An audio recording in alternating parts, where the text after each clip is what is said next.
वीर्य की एक बूंद खून की 100 बूंदों के बराबर होती है। श्रुति कहती है कि मरणम बिंदु पातेन जीवनम बिंदु धारणात्, वीर्य रक्षा में ही मृत्यु है और वीर्य रक्षा में जीवन। वीर्य रक्षा के साथ हमारी सर्वतोन्मुखी उन्नति का द्वार खुलता है, तो उसे नष्ट करने के साथ हानिकारक उद्रेक बढ़ते हैं। ब्रह्मचर्य को नष्ट करने से आधि भौतिक, आधि दैविक और आध्यात्मिक तीनों प्रकार की हानियां होती हैं। आधि भौतिक हानि यह है कि शरीर कमजोर हो जाता है, नेत्रों की दृष्टि निर्बल पड़ जाती है, पाचन क्रिया मंद होती है, फेफड़े निर्बल बनते हैं, सहन शक्ति घटती है, तेज नष्ट होता है और दुर्बलता के कारण देह में नाना प्रकार के रोगों का अड्डा स्थापित हो जाता है।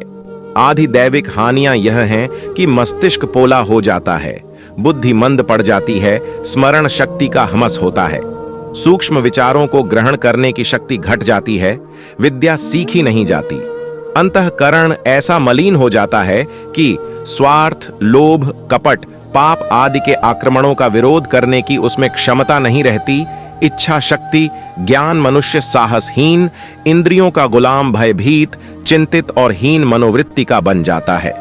ब्रह्मचर्य नष्ट करने से जो आध्यात्मिक हानि होती है वह तो बहुत ही दुखदाई है। आत्मा के स्वरूप को पहचानना, ईश्वर में परायण होना, धर्म कर्तव्यों पर बढ़ने के लिए कदम उठाना, विषय वासना में रत मनुष्य के लिए क्या कभी संभव है? ऐसे व्यक्तियों के लिए योग साधना एक कल्पना का विषय ही हो सकता है। कई असंयमी मनुष्य योग क्रियाओं में उलझे तो उन्हें तपेदिक, पागलपन या अकाल मृत्यु का सामना करना पड़ा। ब्रह्मचर्य को नष्ट करना एक ऐसा अपराध है जिसका फल न केवल अपने को वरन समस्त सृष्टि को भोगना पड़ता है। लंपट व्यक्तियों के निर्बल वीर्य से जो संतान उत्पन्न होती है वह भी अपने पिता की कमजोरी विरासत में साथ लाती है।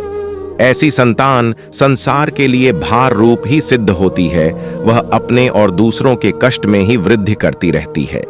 जीवों के श्रेणी उत्पादन का क्रम यही है कि उन्नत आत्माएं तेजस्वी पिताओं के वीर्य में प्रविष्ट होकर जन्म धारण करती हैं और पाप योनियों में जाने वाली पतित आत्माएं निर्बल व्यक्तियों के वीर्य का आश्रय ग्रहण करके जन्म लेती हैं। जिस देश के मनुष्य लंपट और दुर्बल होंगे वहां कुल को कलंक लगाने वाली, देश और जाति को लज्जित करने वाली संतान ही उत्पन्न होगी। वीर्य स्खलित होने के बाद यदि गर्भ स्थापना में काम न आवे तो भी वह नष्ट नहीं होता। जल की सहायता से वह मोरियों में जाता है और वहां संतानोत्पादन का कार्य करता है। हैजा, तपेदिक, प्लेग, इन्फ्लुएंजा, गर्दन तोड़ बुखार आदि नाना प्रकार के भयंकर रोगों के कीटाणु उससे उत्पन्न होकर असंख्य मनुष्यों तथा जीव जंतुओं का संहार करते हैं। इस प्रकार विवेक पूर्वक देखा जाए तो वीर्य नाश करने से सब प्रकार हानि है। अपना दूसरों का सत्यानाश करके नरक गमन से बचने के लिए हर मनुष्य का कर्तव्य होना चाहिए कि वह ब्रह्मचारी बने और शास्त्रोक्त मर्यादा के अतिरिक्त वीर्य की एक बूंद भी नष्ट न करने की दृढ़ प्रतिज्ञा कर ले। वीर्य की एक बूंद में कितने शुक्राणु होते हैं? विश्व स्वास्थ्य संगठन के अनुसार प्रति मिलीलीटर वीर्य में शुक्राणुओं की संख्या 1 से 3 करोड़ 9 लाख हो तो उसे सामान्य माना जाता है। एक बार वीर्य निकलने के बाद कितने दिन में बनता है? आपके अंडकोश लगातार शुक्राणुओं का उत्पादन करते रहते हैं, लेकिन पूर्ण पुनर्जनन चक्र में 2 महीने से अधिक समय लग सकता है। आप हर दिन शुक्राणु का उत्पादन करते हैं, लेकिन एक पूर्ण शुक्राणु पुनर्जनन चक्र शुक्राणु जनन में लगभग 64 दिन लगते हैं। वीर्य बचाने के फायदे न केवल शारीरिक स्वास्थ्य में होते हैं, बल्कि इसके मानसिक और आध्यात्मिक पहलुओं से भी हमें लाभ प्राप्त होता है। यह न केवल हमारे शारीरिक दृष्टिकोण को मजबूती प्रदान करता है, बल्कि हमें मानसिक शांति, सकारात्मकता और आत्मविकास की दिशा में भी मदद करता है। जो लोग इसकी रक्षा करते हैं वे समस्त शारीरिक दुखों से बच जाते हैं, समस्त बीमारियों से दूर रहते हैं। जब तक शरीर में वीर्य होता है तब तक शत्रु की ताकत नहीं है कि वह भिड़ सके, रोग दबा नहीं सकता। 30 दिन तक वीर्य रोकने से क्या होगा? जब आप वीर्य को रोकते हैं या ज्यादा दिनों तक संबंध नहीं बनाते हैं तो आपके शरीर में अतिरिक्त वीर्य उत्पन्न होता है। इस अतिरिक्त वीर्य का संचय आपके लिए नुकसानदायक हो सकता है? विकास के अनुसार पुरुषों में एक दिन में लाखों शुक्राणुओं का उत्पादन होता है। शुक्राणुओं के उत्पादन की प्रक्रिया शुक्राणु जनन स्पर्माटोजेनेसिस के दौरान प्रत्येक अंडकोश प्रतिदिन लगभग कुछ मिलियन शुक्राणु पैदा करता है। यह हर एक सेकंड में 1500 शुक्राणु तक पैदा करता है। 90 दिन तक शरीर में वीर्य रखने से क्या होता है? शरीर में वीर्य को 90 दिन तक रखने के बारे में कोई वैज्ञानिक साक्ष्य उपलब्ध नहीं है, क्योंकि वीर्य नए और ताजगी से भरा रहता है। वीर्य का उत्पादन नियमित रूप से होता रहता है और नया वीर्य पुराने को बाहर करने के लिए निकलता है। यदि वीर्य लंबे समय तक शरीर में बने रहता है तो यह पुराना हो जाएगा और संक्रमण का खतरा बढ़ सकता है। 1 साल वीर्य रोकने से क्या होगा? शरीर में वीर्य को 1 साल तक रखने के बारे में जानकारी विनामूल्य होती है, क्योंकि यह आम तौर पर नहीं होता है और आपके स्वास्थ्य को किसी नकारात्मक प्रभाव का सामना करने की संभावना है। वीर्य एक पुरुष के जीवन शैली और स्वास्थ्य के साथ जुड़ा होता है। ब्रह्मचर्य की महान शक्ति, ब्रह्मचर्य शब्द ब्रह्मप्रचर्य के संयोग से बना है। इसका शब्दार्थ है ब्रह्म में विचरण करना। अच्छा, यह ब्रह्म क्या है? इसका मौलिक अर्थ क्या है? इसका अर्थ है सृजनी शक्ति, उत्पादिका शक्ति, जो कि सृष्टि के विकास से मूल में है। ब्रह्म यही विकास या वृद्धि का तत्व है। ब्रह्म विश्व प्राण है, उत्पादक शक्ति है। अतः ब्रह्मचर्य अर्थ मैं करता हूं उत्पादिका शक्ति के साथ साहचर्य या सहयोग। ईश्वर की उत्पादिका शक्ति, ईश्वरीय शक्ति का एक अंश तुम में भी है। वह अनंत तुम्हारे भीतर है। अनंत उत्पादक शक्ति तुम्हारे भीतर है। उसी के साथ सहयोग करना ब्रह्मचर्य का पालन करना है। ब्रह्मचर्य का विश्लेषण करने पर 3 तत्व मिलते हैं। 1 आत्म संयम, ब्रह्मचर्य यथार्थ में शक्ति संयम ही है। 2 सादगी, भोजन, वेश तथा जीवन के प्रत्येक अंग में, दैनिक जीवन की हर एक बात में सादगी इसी की युवकों को जरूरत है। जो लोग जरूरतों के बढ़ाने ही को सभ्यता का अर्थ समझते हैं, उनसे मैं सहमत नहीं। सच्ची सभ्यता सादगी में है, न कि संग्रह में। 3 विचार शक्ति। ब्रह्मचर्य एक आंतरिक शक्ति है। विचार शक्ति का विकास किस प्रकार हो सकता है, सादगी का जीवन किस प्रकार आचरण में लाया जा सकता है तथा आत्म संयम या आत्मशक्ति किस प्रकार बढ़ सकती है, इन बातों के विवेचन का समय आज नहीं। कुछ ऐसे साधन और अभ्यास हैं जिन्हें ब्रह्मचर्य भाव की वृद्धि के लिए पालन करना आवश्यक है। आज मैं उन पर भी विचार न करूंगा। जितना ही अधिक मैं सोचता हूं, मुझे स्पष्ट होता जाता है कि प्राचीन और आधुनिक में जो बड़ा भारी भेद है वह है ब्रह्मचर्य और भोग का। वर्तमान आदर्शों के आंतरिक महत्व को मैं नहीं भुलाता।